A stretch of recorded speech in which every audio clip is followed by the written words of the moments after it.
Eu vou contar uma coisa aqui que eu nunca contei pra ninguém, que eu nunca... O Brasil não sabe disso. Ele recebia entidade lá, tal, conversava e me falou assim: dentro de 8 luas, o sucesso vai chegar pra você. Gustavo Lima assumiu que fez um pacto com entidades espirituais. Pactos como esse são feitos para fama, sucesso e dinheiro. Muitas vezes, feitos pela própria indústria da música e suas marionetes. No ano 2020, eu fiz um vídeo a respeito disso e muitas pessoas ficaram iradas. Deram risada, me xingaram, debocharam de informações que eram completamente condizentes com tudo isso que ele está dizendo agora. Essas pessoas preferiram adorar, idolatrar um outro homem, uma marionete da indústria da música, ao invés de observarem detalhes que claramente estavam mostrando uma adoração ao próprio Baphomet.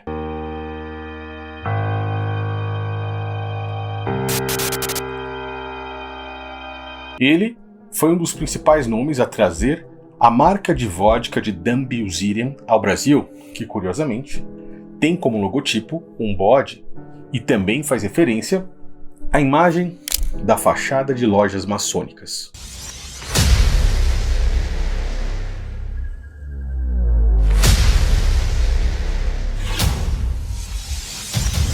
Tal fachada, que curiosamente é a mesma fachada de sua residência principal.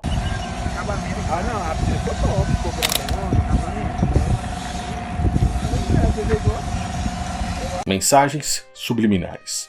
Algo que muitas pessoas não conseguem enxergar. Vamos assistir então o seu pronunciamento falando a respeito de como começou a fazer sucesso na sua carreira. Vou contar uma coisa aqui que eu nunca contei pra ninguém. Foi assim, eu acho que é uma particularidade assim minha tão grande, que eu nunca... O Brasil não sabe disso. Quando eu fui para... passei esse tempo lá na casa do Adolfo. Você percebe que ele está pensando bastante para falar, né? Mas por que ele expôs isso aqui? Muitas das vezes, esses tais pactos precisam ser expostos por mandado da própria entidade. E ele vai fazer isso, assim como muitas outras marionetes que fazem os seus clipes musicais mostrando isso quase que descaradamente.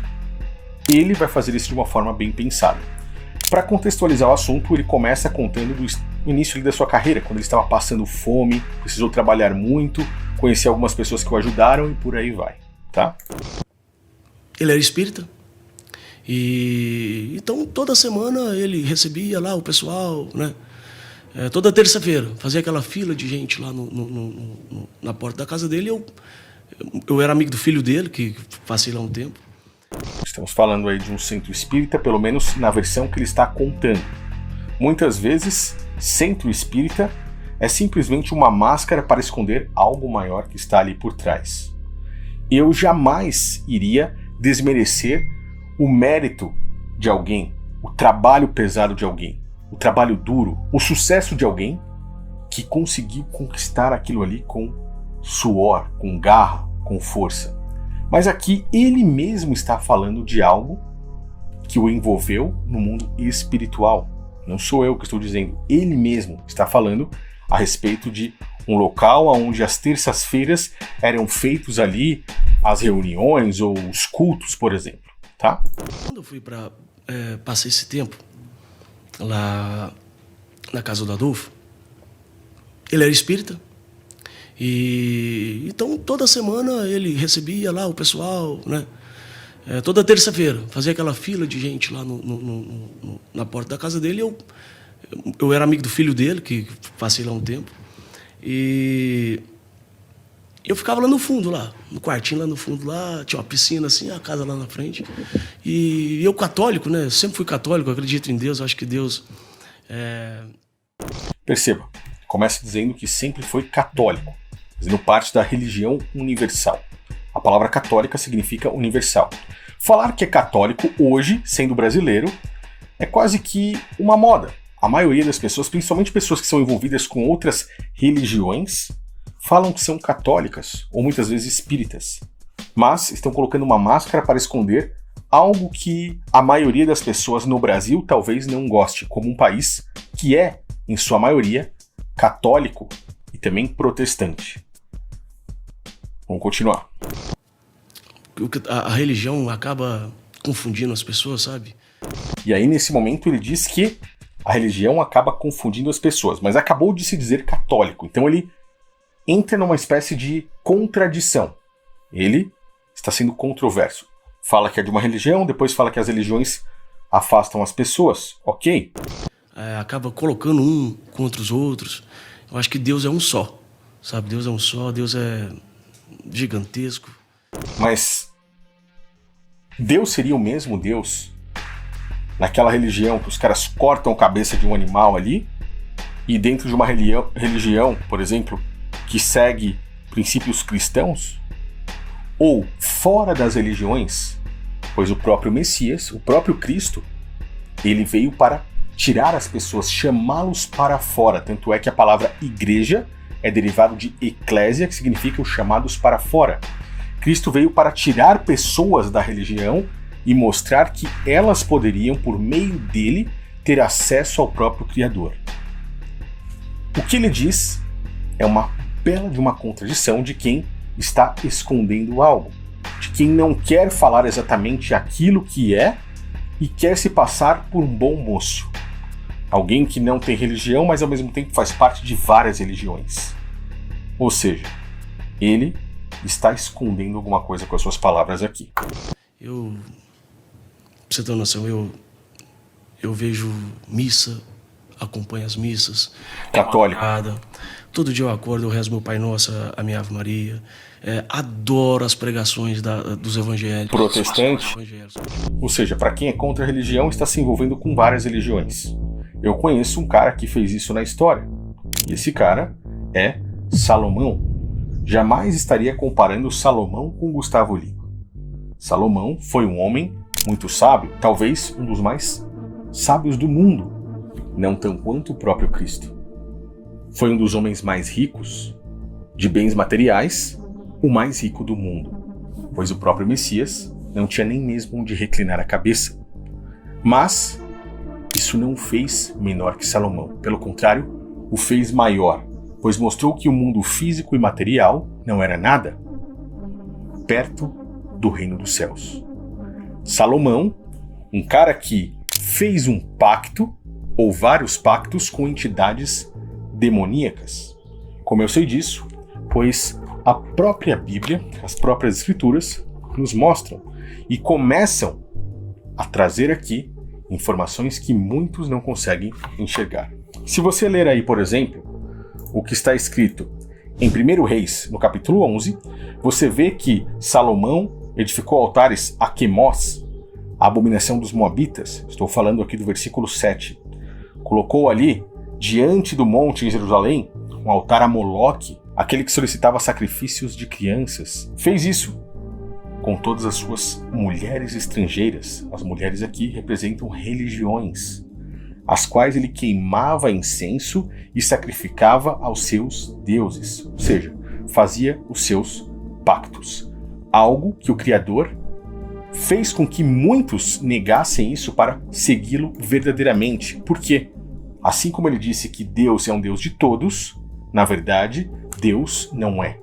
Ele é um único Deus. Em Levítico, nós conseguimos observar que o Criador abomina esse contato com médios para que não se procurem adivinhadores e assim não se contaminem com eles. Levítico 26, por exemplo. Aquele que se voltar para médiuns e para adivinhos, para se prostituir espiritualmente com eles, eu me voltarei contra a pessoa e a eliminarei do meio do povo. Fisicamente? Não. Espiritualmente, pois você vende, teoricamente, ali a sua alma. Tá entendendo o que eu estou dizendo? Vamos seguir então com as palavras de Gustavo Lima.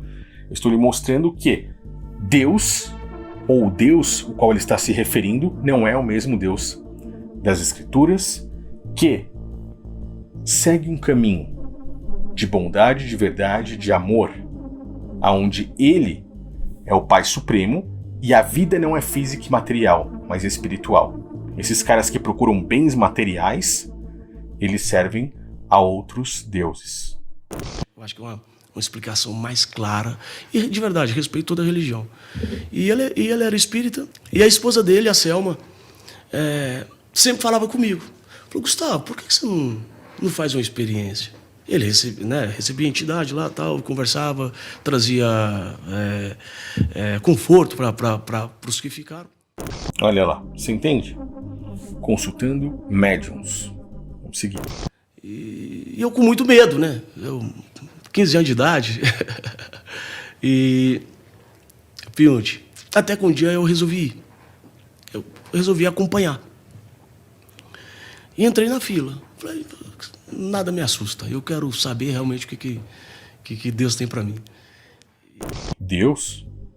Possivelmente ele nunca leu as Escrituras e acredita que Deus está em todos os lugares, como ele disse.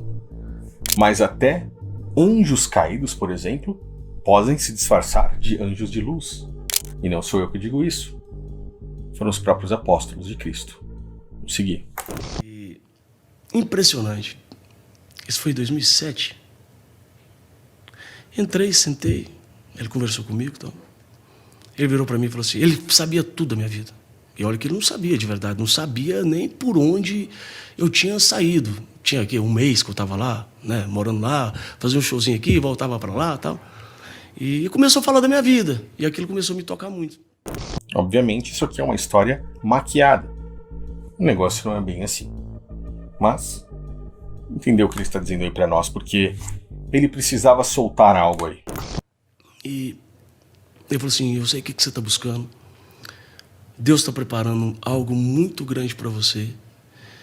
E me falou assim, dentro de 8 luas, o sucesso vai chegar para você.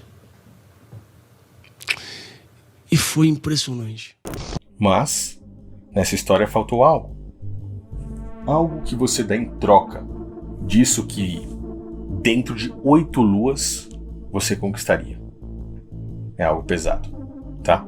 Essa história é uma história maquiada. E por que Deus, entre aspas, faria algo grande por ele?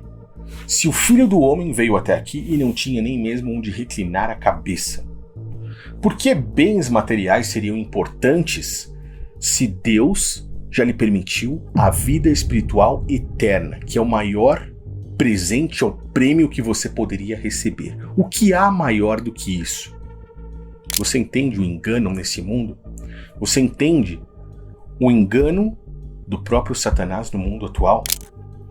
Essa foi uma das tentações dele sobre o próprio Messias. E eu não estou dizendo que você não precisa trabalhar arduamente para conseguir algo bom, algo confortável, para que você possa ganhar dinheiro e sustentar a sua família. Mas eu estou dizendo a respeito de vender a sua alma, de se entregar, se ajoelhar diante de tais entidades. Cristo foi tentado. O diabo levou a Jesus para o alto e lhe mostrou num instante todos os reinos do mundo. Para que ele se ajoelhasse diante de Satanás e assim recebesse os bens dessa terra. Mas ele negou. Eu lhe darei todo este poder e toda esta riqueza. Tudo isto me foi dado e eu posso dar a quem quiser. Vamos seguir aí. Eu não sei como é essa contagem de lua, eu não sei se é 8 vezes ela nasce, né? Mas foi ali num curto espaço de tempo, a minha vida mudou tão rápido, cara. De verdade, mudou assim, tão rápido. Um negócio que é necessário observar que quanto maior a altura, também pode ser maior a queda, quando estamos falando de entidades. Esse é o mundo espiritual que muitas pessoas talvez não acreditem, mas é muito comum na indústria de Hollywood, na indústria da música, entre outros locais que nós costumamos a ver tudo isso. Eu gostaria de saber a sua opinião. Conseguiu enxergar agora o que está por trás de tudo isso?